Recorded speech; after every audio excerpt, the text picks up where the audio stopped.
weekend recap. First up, let's talk about Jacobs versus Chavez Jr. You see that shit?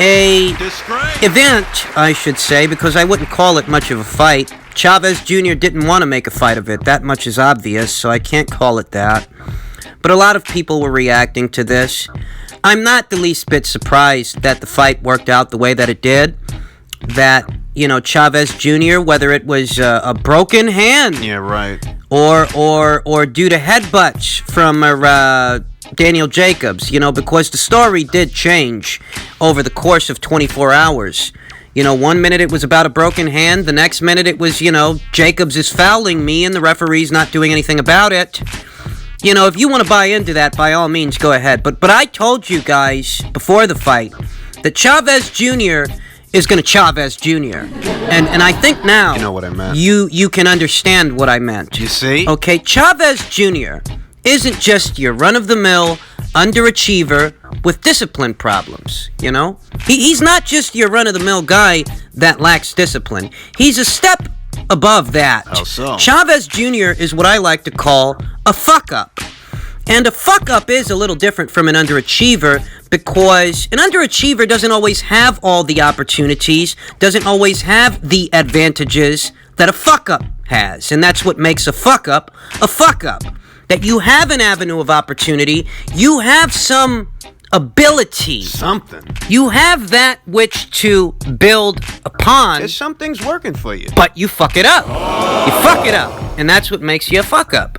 Here we have Julio Cesar Chavez getting a shot at a former middleweight champion in Daniel Jacobs. I'm sure a lot of other people would have liked to have gotten an opportunity like that against the likes of a Daniel Jacobs. I'm sure a guy like Gabe Rosado would have liked that opportunity, and I think he would have made more of it had it been him instead of Julio. But Julio got it. Julio got it because for some fucking strange reason, this guy still has marquee value. Even after the stinker that he put on with Canelo Alvarez, he still has marquee value. Do you realize that 10,000 people showed up for this thing? 10,000 people! Okay? And I'm pretty sure that some of those people were Chavez people, there to root him on in the event that he shocks Daniel Jacobs. And the fashion that Chavez Jr. chose to honor this patronage, honor this support that still lingered, even then. Surprisingly. The way he chose to honor these people who came to see a fight. If they paid for anything, they paid for that. They wanted to see a fight. One would assume. The way he chose to honor them was by reminding them that he's not Chavez Sr. No! He's Chavez Jr. The apple that fell all too far from the tree. I mean, at this point, it's a running gag in the sport of boxing, Because I'll tell you, when this kid fucks up, I mean, he really fucks up. Think about it, Really? Okay? You blew off the Nevada State Athletic Commission's anti-doping testing via VADA. Okay? You blew them off. Fuck that, right? Fuck it. Fuck it. You blew them off. Fuck them. You come in, 2-3 pounds over the contracted weight, you blew the weight. Fuck that. Fuck weight. Fuck the weight. Fuck it. Okay? Somehow, you still managed to get 10,000 asses in 10,000 seats. In spite of all of this, in spite of all your issues in the past, your lack of discipline, your lack of professionalism, the fact that you're not your father's son. Let's put it that way. You aren't to Chavez Sr. what Floyd Mayweather Jr. Remember him? Was to Floyd Mayweather Sr., okay? Clearly, you're not cut from the same cloth as your dad. And we've known this for a long time, yet somehow you still manage to put 10,000 asses, 10,000 seats. You blew off the Nevada State Athletic Commission's VADA testing. Fuck it. You blew the weight. Fuck weight. And you went in there against Daniel Jacobs, and you blew that too. Fuck Jacobs. You fucking blew it. The only thing I think he did right was blow the weight. Come in a bit oversized because Daniel Jacobs isn't a guy who normally looks small next to the man opposite the ring from him. I mean, Daniel Jacobs characteristically is a pretty decent sized guy, and even for super middleweight, he's got adequate dimensions to really fill out. Yet Chavez Jr. looked all but a fucking cruiserweight next to that guy. And in spots, when they were fighting, when there was some kind of fighting going on, you got the sense that, you know what, if Chavez applies himself here and imposes his size on Daniel Jacobs, well, maybe he can really make a fight of this. I mean, there were those moments that he's closing the gap on Daniel Jacobs. Daniel feels those ropes, touches back, moves laterally, And shakes him off. gets out of there. You saw that there was something for Daniel to have to contend against. I mean, we all know that Chavez Jr. has never been a finesse fighting kind of guy, but you got the sense that, you know what, him blowing the weight might actually work for him. Whether it was due to intent or negligence, him blowing the weight did become a factor for as long as this fight lasted, though it didn't last very long. And what happens? Chavez Jr. gets hit a couple of times, decides that, you know what, I don't want to be here. Fuck this. See you guys later. Fuck this. Later. I mean, it's almost so ridiculous that it's insulting. I can't imagine buying a ticket to this thing and being subject to that piss-poor display from Julio Cesar Chavez Jr. I can't. But then again, you'd have to be a little dense to consider this guy a boxer or a professional fighter of any kind, of any respect. I think what most of us are feeling is a sense of pity.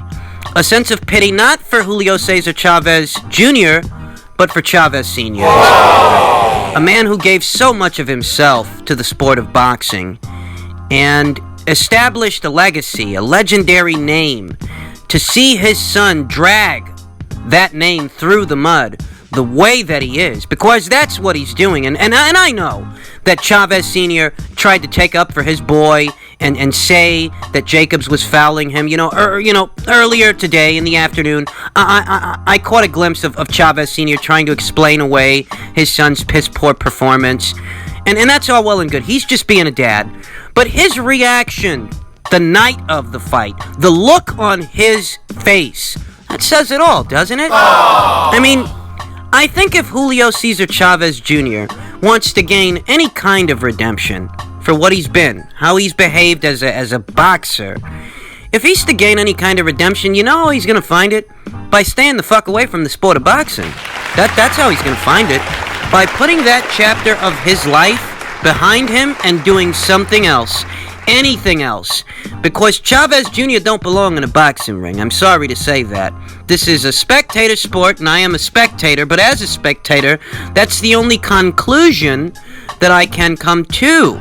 That Chavez Jr. don't belong in a boxing ring, because this is not a 9-to-5 job. This is not a punch in the clock and go through the motions kind of job to where you can do this and get the job done. Boxing is different because you have to want to be there. In order to get the job done, even when you lose, you still have to want to be there. And what Chavez Jr. has proven time and time again is that he really doesn't want to be there. For some reason or another, he's there, but he doesn't really want to be there. You get me? And it's a travesty because Gabe Rosado actually he actually ended up having his fight after the melee was over. After all the smoke settled and all the people went home and everybody's complaining about what they saw on social media, Gabe Rosado ends up having his fight after the main event. And Gabe deserves better than that. Much better than that. Because had that been Gabe instead of Julio, the paying public actually would have got a fight. Maybe Gabe loses the fight. Yeah, probably.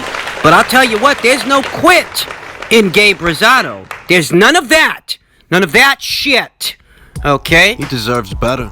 I think that the only solution moving forward is that for Julio Cesar Chavez Jr. himself, for him to make the decision that, you know what, you're not your father, and you're not much of a boxer anymore. Maybe at some point you were, maybe there was a glimmer, maybe there was something, but whatever was there, it ain't there no more. And for the people that orchestrate these events, that put together these fights, they don't need to look in the direction of a Julio Cesar Chavez Jr. to do anything. I don't care how bad you need to move some tickets. Do not book this guy to fight anybody. I could go the rest of my life and not see Chavez Jr. in the ring and not bat an eyelash because, in all honesty, I don't think he belongs in there. That's just one man's opinion. Feel free to disagree. With that, Daniel Jacobs proved what we already knew, that at the end of the day, he is a more consummate professional than Julio Cesar Chavez Jr., and he scored himself a victory of some kind. You know, as soon as Jacobs started battling back against the oversized Julio Cesar Chavez Jr., we all saw what we already knew, okay? Like I said, I don't think Chavez Jr. belongs in a boxing ring, and I think that, you know, this didn't work out the way it should have for Daniel, because Daniel needed a litmus test in the super middleweight division to really show that he belonged and that he can bang with the big boys up there. And with Chavez, he didn't really get the chance to prove that, because as soon as things turned into a fight, Chavez decided he didn't want to fight no more. So I don't know, man. You know, it could end up being Daniel Jacobs versus Callum Smith in Jacobs' very next fight. It could happen that way, but I wouldn't know what to make of that, because I haven't actually seen Daniel contest with someone at 168. I haven't seen him in there with someone who's going to pose some resistance. Chavez didn't even live up to that expectation. He didn't even do that job. So, you know, it just is what it is. We then come to the junior middleweight title fight, the rematch between the then champion, Tony Harrison, and the then challenger, Jermell Charlo, who is now the WBC champion. And in terms of entertainment value, this fight definitely delivered. It had a much more pleasing aesthetic than the first fight. Very competitive. Yeah, it was. And in terms of the prediction, well, my prediction stuck. I did go with Jermell Charlo to win his green belt back and win it back by way of knockout. And that's what happened. But as far as how Jermell went about fighting the fight, I think that's where I was wrong. I think that's where I fell short. I felt that Jermell is going to make the decision to take chances, you know, that he's going to go out there, he's going to fight like he smells blood, and throw punches in bunches. Be busier. Don't look for a single shot to do the job. Don't look for a single opening to capitalize on, because Tony's a pure boxer. He's defensively responsible. You go looking for a single opening, and you may not find it. And round after round, that really did seem to be what was going on after the initial knockdown, after the second round. I thought that Jermell was going to fight the majority of the fight the way that he fought the fight in the second round. But Tony Harrison asserted himself very quickly as the more well-versed, more well-rounded boxer in the ring. Whether we're talking about when Tony was firing straight shots from the outside coming in, or his work in the pocket, very short, tight, defensible hooks up top, downstairs. Tony was more effective. I mean, he really was. You don't expect that a pure boxer, a guy with the kind of physical dimensions of a Tony Harrison and his characteristics as a fighter, that he can be mobile, he's got very good reach, so he's fully capable of fighting the majority of the fight from the outside, stick and move kind of guy. You don't expect that this kind of guy would dominate the pocket. But that is what Tony Harrison did. He did dominate the pocket. He was the more effective puncher, mid-range to inside. You know, he showed very short hooks that were defensible, tight guard, not much room, and not much time for Jermell Charlo to slip something in there. That was the story for a good portion of this fight. And I'm watching this thing and I'm thinking to myself, you know, how is a pure boxer dominating the pocket? How is this happening? What's making this possible? And I'll tell you what I think made it possible.